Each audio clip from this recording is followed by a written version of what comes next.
Very good morning to all of you. कैसे हो आप सभी? आई होप आप लोग बहुत अच्छे होंगे और पढ़ाई कर रहे होंगे मन से, डिसिप्लिन के साथ। तो 4:45 पे मेरी हुई सुबह, तो अभी मैं सुबह सुबह रिवाइज़ कर रही हूँ। और आप लोग के कमेंट में एक ऐसा कमेंट था जो मुझे समझाना बहुत ज़्यादा ज़रूरी है, आप सभी के लिए है ये। तो आज का कमेंट था कि बुक कितनी होती है, बुक लिस्ट बताइए सभी। तो मैं आज आप सभी के लिए ये डाउट मैं क्लियर करने की पूरी कोशिश करूँगी और होप करती हूँ कि आपको अच्छे से समझ में भी आएगा। और सबसे पहले यूपीएससी की शुरुआत होती है सिलेबस एंड पीवाईक्यूज़, और पढ़ाई में बात करें तो एनसीईआरटी से, आप सभी लोग जानते होंगे। तो हमारे जितने व्यूवर हैं उतने में से बहुत सारे लोग कन्फ्यूज़न में रहते हैं कि एनसीईआरटी आखिर कौन सी पढ़ें, कहाँ से पढ़ें। तो डोंट वरी, आप मेरे चैनल पे हैं, मैं आप लोगों को जितना हो सकेगा मैं ज़रूर कन्फ्यूज़न दूर करने की कोशिश करूँगी। तो कोई बात नहीं, मैं भी जब शुरुआत की थी तो मेरे पास भी बहुत सारे कन्फ्यूज़न थे, बट कोई ना।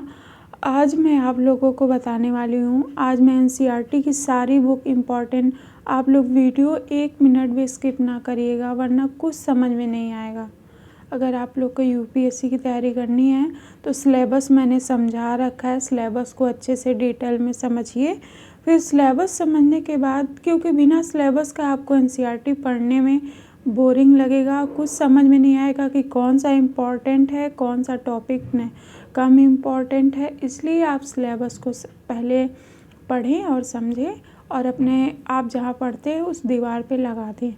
तो आज की वीडियो में सबसे पहले हम ये बताने वाले हैं कि एनसीईआरटी, तो अब सबसे पहले हम बता दें कि हम क्या कर रहे हैं। अभी इकोनॉमी का रिवीजन कर रहे हैं, तो सबसे पहले सुबह उठ के मैं इकोनॉमी का रिवीजन करती हूँ और रिवीजन करते करते मैं आज आप लोग के सारे डाउट को सॉल्व करूँगी और नेक्स्ट डे मैं एडवांस बुक के बारे में बताऊँगी।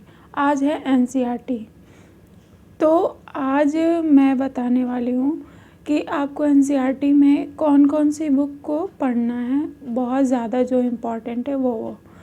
तो एनसीईआरटी में पॉलिटी के लिए आप लोग पढ़ सकते हैं 11th-12th का बुक, जो आपको एकदम ज़रूरी है पढ़ना वो मैं आपको एनसीईआरटी बता रही हूँ कि पॉलिटी में 11th-12th का एनसीईआरटी आपको ज़रूरी पढ़ना है। और हिस्ट्री में 6 to 12 आपको पढ़ना है। जैसे कि आर.एस. शर्मा से एंशिएंट आपका कवर हो जाएगा, आर.एस. शर्मा की बुक आती है उससे एंशिएंट। सतीश चंद्र की बुक से आपका मेडिवल हिस्ट्री का हो जाएगा। विपिन चंद्रा में एनसीईआरटी के लिए आपको मॉडर्न के लिए आपको विपिन चंद्रा की बुक पढ़नी चाहिए, जो कि बहुत ज़्यादा इम्पॉर्टेंट है। एडवांस की नहीं, एनसीईआरटी की बात कर रही हूँ। एडवांस में मॉडर्न के लिए स्पेक्ट्रम हम लोग पढ़ते हैं। और ये वर्ल्ड हिस्ट्री है, तो वर्ल्ड हिस्ट्री तो 1-2 क्वेश्चन आते हैं, उसके लिए मैं एडवांस बुक में बता दूँगी कि आपको वर्ल्ड हिस्ट्री कहाँ से कवर करना है।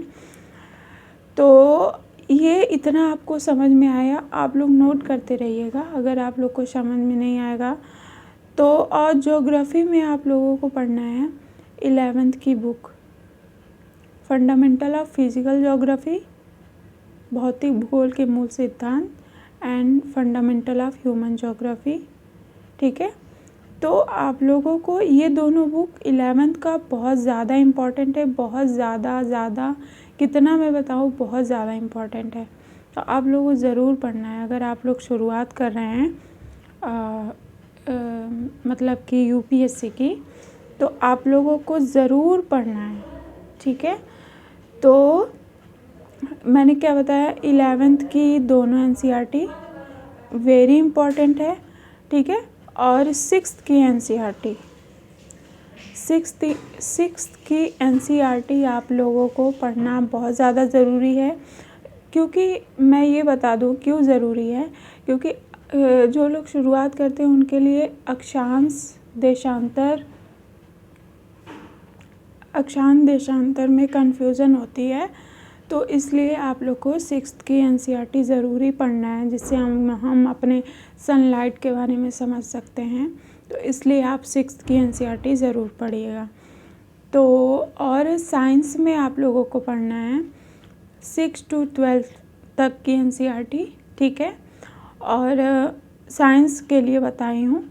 इन्वायरमेंट के लिए आप लोगों को पढ़ना है 12th बायो की एनसीईआरटी, ठीक है।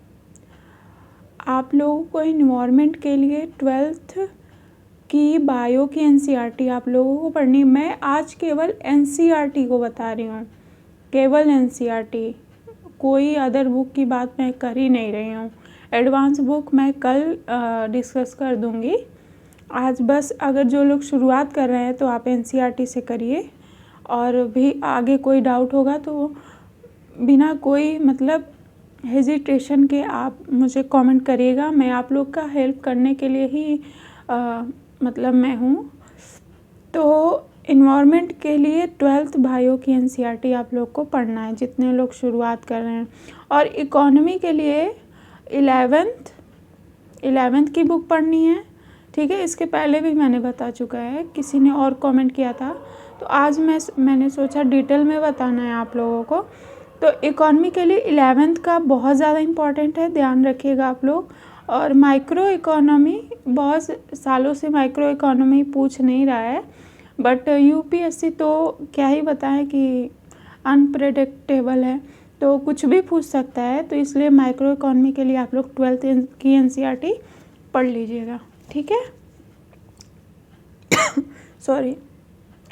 तो ये सारे मैंने एनसीईआरटी के बुक मैंने बताया, ध्यान से सुनिएगा आप लोग, ध्यान से सुन के फिर वो एनसीईआरटी को आप लोग, अगर आप लोग के पास 3 साल का टाइम है, किसी ने अभी एक वीडियो के पीछे किसी ने कमेंट किया, मतलब इस वीडियो के पीछे पिछले वीडियो में किसी ने कमेंट किया था 3 साल तक टाइम है, मैं कहाँ से शुरू करूँ। तो आप पहले सिलेबस को समझ के फिर उसके बाद एनसीईआरटी मैंने बताया कि कौन कौन सी एनसीईआरटी पढ़नी है, तो आप एनसीईआरटी से शुरू करिए। पहले मैं बार बार कहूँगी कि एनसीईआरटी से शुरू करने से पहले सिलेबस को समझ के एनसीईआरटी को शुरू करिएगा। 4 से 5 महीना फोकस करिएगा पूरे एनसीईआरटी पे, और सिलेबस जब समझ लेंगे तो कौन कौन से टॉपिक इम्पॉर्टेंट हैं, फिर उसमें से आपको शॉर्ट नोट्स बनाने हैं अपने भाषा में। तो जैसा आपको मतलब सरल भाषा बोलते हैं हिंदी में, तो आप अपनी भाषा में आप शॉर्ट नोट्स बनाइएगा। तो शुरुआत में तो शॉर्ट नोट्स भी नहीं बन पाते हैं, बहुत सारे रीज़न होते हैं, क्योंकि हम भी शुरुआत में जब नोट्स बनाते थे तो हमसे नहीं बनते थे। शॉर्ट करने के लिए बहुत ज़्यादा आपको पढ़ना पड़ेगा, टॉपिक को समझना पड़ेगा, कॉन्सेप्ट क्लियर करना पड़ेगा अपने माइंड में, और 3 बार रिवीजन तो इम्पॉर्टेंट है।